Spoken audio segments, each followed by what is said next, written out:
For many people, our minds are constantly talking to us. Sometimes that voice is encouraging, compassionate, and realistic. But for many of us, especially if we've experienced trauma, chronic illness, disability, bullying, perfectionism, or we've grown up in environments where criticism was plentiful, that inner voice can become one of our harshest critics. Welcome or welcome back. I'm Rosie. Hi, I'm a disabled UK-based counsellor specialising in supporting disabled, neurodiverse and chronically ill people with their mental health. Alongside private counselling, I make these videos as well to offer psychoeducation and support, particularly for those who can't access therapy right now. These videos are not a replacement for counselling, however, but I hope that they can give you some practical tools and a reminder that you're not alone. So let's start with a simple question. What actually is the inner critic? Your inner critic is that internal voice that comments on what you're doing, how you're doing it, and ultimately who you are as a person. It often sounds convincing because it's so familiar. While an inner critic isn't a formal psychological diagnosis, it's a term used across many therapeutic approaches to describe the harsh, judgmental parts of our inner dialogue. Rather than helping us solve problems, it tends to magnify our mistakes, minimize our successes, and convince us that we're somehow falling short. Most psychologists agree that this voice isn't something we're born with. It develops over time through our experiences, absorbing messaging from parents, for example, teachers, peers, society, and as well as the painful experiences like criticism, bullying, trauma, or rejection. Over time, those external voices become internal ones, and for people living with chronic illnesses, the inner critic often becomes even louder, comparing who we are today with who we used to be, or with healthy people around us, interpreting our limitations as personal failures rather than recognizing them as the reality in living with a different body that has different needs. It might say things like, "You're lazy. You should be coping better than this. Everyone else manages. You're going to embarrass yourself. If you make a mistake, people will think you're incompetent." And for some people, it's loud and obvious. For others, it's so constant that they've stopped noticing that it's there. The important thing to understand is that your inner critic didn't simply appear out of nowhere. It's usually learned. Sometimes it develops because criticism kept us safe. Perhaps you grew up trying to avoid upsetting someone by becoming hyper-aware of all of your mistakes. Maybe you experienced bullying or rejection. Perhaps a family member felt that the best way to encourage you was to punish you for all of your mistakes. Perhaps you absorbed unrealistic expectations from school, work, family, or society. Over time, those outside voices can become internal ones. The problem is that while the inner critic may have originally been trying to protect you, it often keeps treating you as though you're still living in those circumstances even when you're not. So my first tip is this: notice your inner critic before trying to change it. Be curious about it. Many of us immediately argue with ourselves instead. "I'm useless." "No, you're not." "I'm definitely useless." "No, you're not." You can see how it gets into a pattern. And instead of getting pulled into a debate, try becoming curious. Ask yourself, what is my inner critic actually saying? When does it appear? Is there a pattern of when I have these critical thoughts? If so, what seems to trigger it? And as a counsellor, I think that this one is really important. Does it sound like anyone I've known before? You learned this somewhere. Where? You might notice it becomes louder when you're tired, overwhelmed, in pain, comparing yourself to others, or trying something new.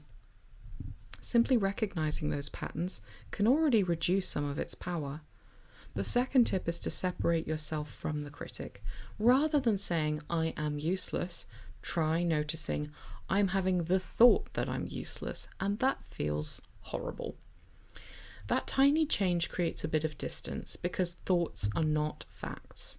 Our brains generate thousands of thoughts every day. Some are helpful, some aren't. The fact that your brain produces a thought doesn't automatically make it true. Learning to recognize and manage your inner critic doesn't mean becoming endlessly positive or pretending that everything is okay. That's honestly just deeply ineffective.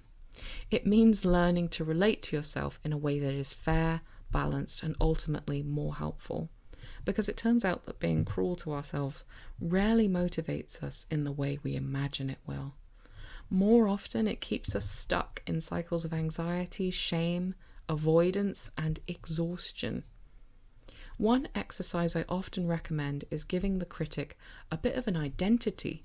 Some people imagine it as an anxious teacher, or a difficult school bully, or as an overprotective relative who maybe means well but gives terrible advice. Some people prefer to just give it a name, and the purpose of giving it a name is not to mock or undermine it. It's so that we can reflect on where these thoughts are coming from within us, so that we can then decide if those thoughts are acting in our best interest, or if we're just using it to punish ourselves. The reality is that many of us are deeply connected to our inner critic's voice. That might seem strange to you, because why would you or anyone be strongly connected to a voice that undermines you or makes you feel bad? But the reason is quite simple. Oftentimes, we have been told, or we've come to believe, that the inner critic voice is just helpful. It speaks to us and says, if I'm hard enough on myself, I'll improve. Or if I lower my standards, I'll become lazy. Or if I stop worrying, everything will fall apart. And one that I hear frequently when working with chronically ill people: if I ask for help, I'm a burden. Or even if I'm not productive, I have no value. That is your inner critic in action, and those thoughts can feel like this voice is trying to help us. But when we look at the evidence, excessive self-criticism tends to make motivation harder, not easier. It erodes the self-esteem over time and makes you feel less capable, not more. The inner critic is focused on stuff that we aren't doing well or aren't doing as effectively or frequently as we might like to be. And we can always get better at stuff. So the minimum bar just keeps going up and up and up, even if you're actually improving. If you've ever felt paralyzed by perfectionism, avoided starting something because you were afraid it wouldn't be good enough, or spent hours replaying one mistake you've made, you've probably experienced exactly this. Self-compassion isn't about lowering standards. It's about creating the emotional safety needed to keep trying. Think about how you would respond if someone you loved made a mistake. You probably wouldn't call them useless. You would, in all likelihood, acknowledge that they were struggling. You might be able to identify why and help them work out what happened and encourage them to try again. Unfortunately, in my experience working as a counsellor, we often reserve that kindness for everyone except ourselves. My next tip to challenge the inner critic is to do it gently rather than aggressively. We can ask it things like, is this thought true? But the reality is you'll probably jump into agreeing with that voice before checking it. So instead, you could try asking, what evidence supports this? What evidence doesn't support this thought? What would I say to somebody else in this situation? Is there another explanation? Those questions have the benefit of assessing the thought to ensure that it's accurate before just accepting it. Sometimes self-critique is valid, so that's why we need to check. This technique is actually called Socratic questioning, and getting into the habit of making sure a thought can pass through those questions with a big tick is a good way to check if it's fair. So, for example, instead of I am failing because I needed rest, could the alternative be my body needed recovery today? Or instead of I've ruined everything, could it be I've made one mistake in one situation and I've either learned something from it or learned not to do it again? Our minds naturally like certainty. Human beings are kind of control freaks, and that is especially true when we're anxious. but reality is usually much more balanced and neutral than our inner critic would suggest to us. Another helpful exercise is recognizing the difference between responsibility and blame. Sometimes we genuinely make mistakes. Managing the inner critic doesn't mean pretending otherwise. Maintaining accountability is an important skill for any human being. Healthy responsibility and accountability sounds more like, I wish I'd handled that differently, or I'll go and apologize, or I will learn from this experience. A good tip for recognizing the inner critic, however, is that it tends to jump straight to identity. I'm a terrible person. I'm a failure. I'm hopeless. Can you notice how different those two conversations feel? One encourages growth, the other encourages shame. And shame rarely helps us to become the person who we want to be. Now let's think about what happens when we try to silence the inner critic completely, because basically that doesn't often work. Our minds tend to push back because it's a natural part of our brain checking to make sure our experiences make sense and are roughly equivalent to other people's, that we fit in, etc. Instead, imagine thanking the inner critic for trying to protect you whilst deciding not to follow its advice. You might even say to yourself, I understand that you're worried I will fail. Thank you for trying to keep me safe. I'm going to do this anyway. I know this can feel a little strange at first, a bit wishy-washy, or even just deeply uncomfortable, but uncomfortable is not bad. It just means different from what you're used to, which in this case, probably a good thing. And many people find it much easier than trying to force positive thinking, which usually backfires and makes you feel 1,000 times worse. Finally, let's think about practicing self-compassion. Self-compassion isn't telling yourself that everything's perfect. It's responding to suffering with kindness instead of punishment. 3 simple questions can help here with this. What am I feeling right now? What do I need? What would be the kindest, realistic response? That word realistic is important. Sometimes the answer is rest, or asking for help, or setting a boundary.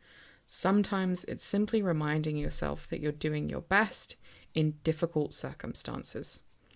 And girl, sometimes it's getting some fish and chips and sitting on a beach for a while just to clear your head. Particularly if you're living with chronic illness, disability, or neurodivergence, your inner critic may constantly compare today's version of you with someone you used to be or someone you feel you should be. That comparison is rarely fair. Your circumstances have changed. Your body may have changed. Your capacity may change from one day to the next. In these cases, kindness towards yourself is not giving up at all. It's adapting to the new reality surrounding you. Managing your inner critic isn't about making it disappear forever. It's about recognizing that it doesn't always deserve the final say. Your first thought does not have to be your last thought, and it doesn't have to define you.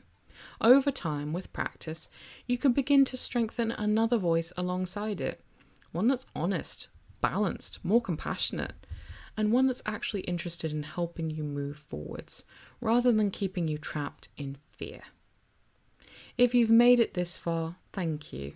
If this episode has resonated with you, I'd really appreciate it if you could like the video, subscribe, share it with somebody else who might need to hear about the inner critic.